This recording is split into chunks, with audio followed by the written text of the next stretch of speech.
ఆంధ్రప్రదేశ్ ప్రభుత్వ ఉద్యోగ సంఘ ప్రాథమిక స్థాయి సభ్యుల నుంచి తాలూకా నగర శాఖ జిల్లా రాష్ట్ర స్థాయి నాయకులందరికీ హృదయపూర్వక నమస్కారం. అలాగే మన సంఘంతో అనుబంధంగా పనిచేస్తున్నటువంటి ఐక్యవేదిక సభ్య సంఘాల నాయకులకు, ఈ రాష్ట్రంలో ఉద్యోగ ఉపాధ్యాయ పెన్షనర్ల సంక్షేమం కోరుకునే ప్రతి ఒక్కరికి హృదయపూర్వక నమస్కారాలు. నా పేరు కేఆర్ సూర్యనారాయణ.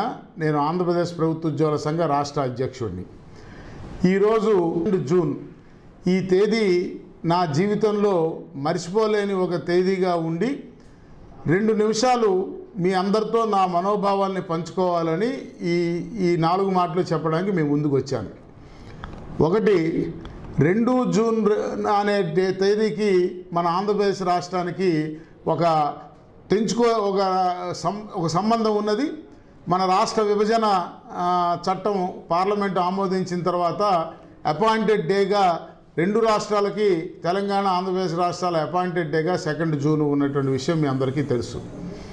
అంటే ఒక రాష్ట్ర విభజన జరిగి, సమైక్య రాష్ట్రం విభజన జరిగి, కట్టుబట్టలతో ఆదాయం తక్కువ అప్పులు ఎక్కువతో పంపకాలు జరిగి రాష్ట్ర విభజన జరిగి మనందరం కూడా ఆంధ్ర ప్రాంతం ప్రజలందరం ఇక్కడికి రావడం జరిగింది, రాజధానిని వదిలిపెట్టుకొని.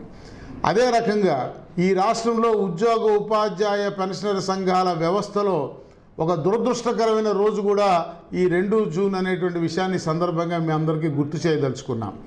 ఏంటంటే, జనవరి 19, 2023 నాడు, సరిగ్గా 2 సంవత్సరాల క్రితం, నేను ఆనాటి ప్రభుత్వము ఉద్యోగులకి హక్కుగా సంక్రమించిన ఆర్థిక ప్రయోజనాల చెల్లింపుల విషయంలో అవకతవకలకి పాల్పడిందని, డిస్బర్స్మెంట్ ప్రాక్టీసెస్ని ఉల్లంఘించిందని, రాజ్యాంగ ఉల్లంఘన జరిగిందని, అందువల్ల ఈ ఉద్యోగులకు రావాల్సినటువంటి ఆర్థిక ప్రయోజనాల చెల్లింపులకి చట్టబద్ధం చేసేలాగా ప్రభుత్వాన్ని ఆదేశించమని కోరుతూ నాటి గవర్నర్ గారిని నా నేతృత్వంలో మా సంఘం డెలిగేషన్ కలిసి వారిని అభ్యర్థించడం జరిగింది.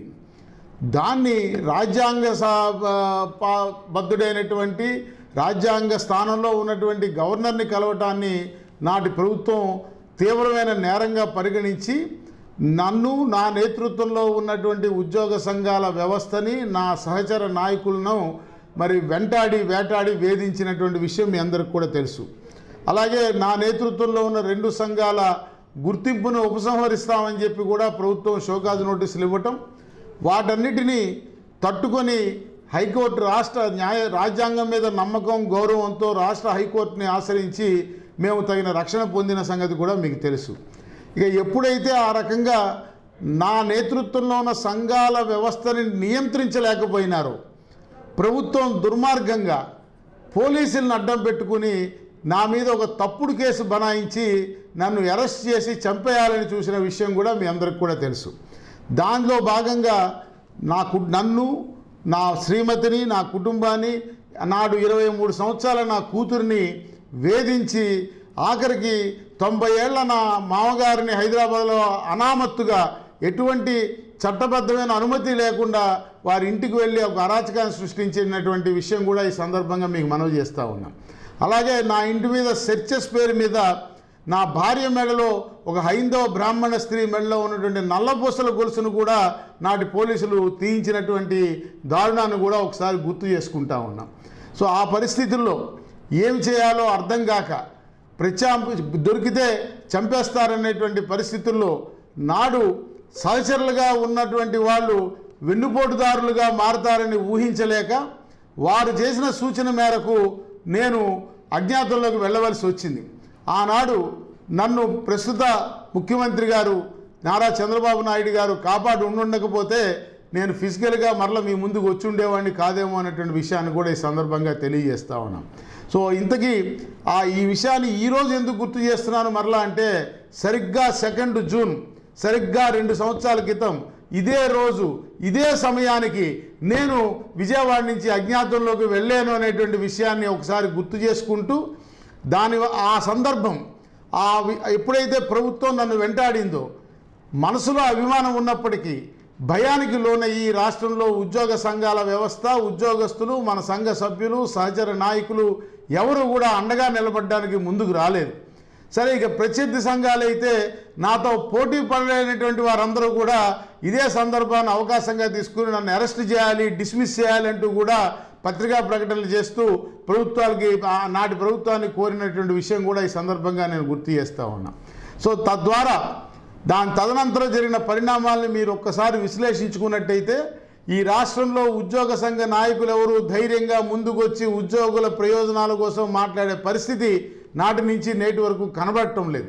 అలాంటి స్థితిలో ఎవరు సహకరించినా సహకరించకపోయినా దళపతే కుట్రదారుగా మారి వెన్నుపోటు పొడిచినా నేను సుప్రీంకోర్టు ప్రొటెక్షన్ మీద రక్షణతో తిరిగి వచ్చిన తర్వాత తిరిగి ఈ రాష్ట్రంలో ఉద్యోగ వ్యవస్థని నిలబెట్టాలనేటువంటి సంకల్పంతో నా ప్రాణాలకు తెగించి కలిసి వచ్చిన గుప్పెడి మందితో కలిసి ఊరూరు తిరిగి మోడల్ కోడ్ ఆఫ్ కాండక్ట్ సమయంలో కూడా చైతన్య యాత్రల పేరు మీద ఈ రాష్ట్రంలో ఉద్యోగ ఉపాధ్యాయ పెన్షన్లతో పాటు మరి పౌర సమాజాన్ని కూడా చైతన్యపరిచేటువంటి కార్యక్రమం చేయడం ద్వారా ఉద్యోగుల్లో సమాజంలో చైతన్యం వచ్చినట్లయితే ఏ రకమైన పరిణామాలు చోటు చేసుకుంటాయి అనేది నాడు ఎన్నికల సందర్భంలో రుజువు చేసిన విషయాన్ని సందర్భంగా గుర్తు చేస్తూ ఉన్నాం.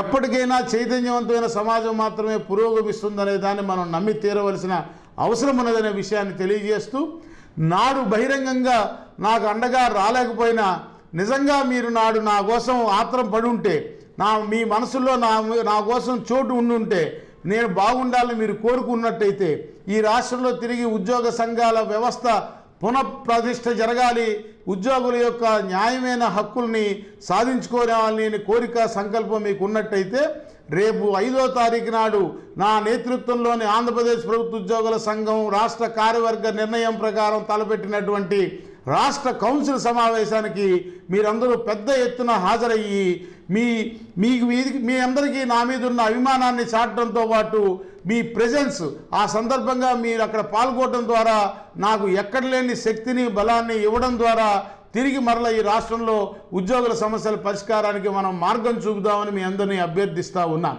సహజంగా రాష్ట్ర సంఘ కౌన్సిల్ సమావేశం అంటే సంఘాల నిబంధనావళి ప్రకారం కేవలం మన సంఘ ప్రతినిధులకు మాత్రమే పరిమితం కావలసినటువంటి ఈ సమావేశాన్ని ఉద్దేశపూర్వకంగానే మరింత విస్తృతపరిచి ఈ రాష్ట్రంలో నిస్తేజమైపోయిన నిస్పృహలో ఉన్నటువంటి ఉద్యోగ ఉపాధ్యాయ పెన్షనర్ల వ్యవస్థకి ఒక మార్గదర్శిగా మనం మారేలాగా ఆనాటి సభని చేసి చూపించాలనేటువంటి సంకల్పంతో మీ అందరినీ సాదరంగా ఆహ్వానిస్తూ మిమ్మల్ని 5వ తారీఖు కలుసుకోవడం కోసం ఆత్రంగా ఎదురు చూస్తున్నారని తెలియజేస్తా ఉన్నా.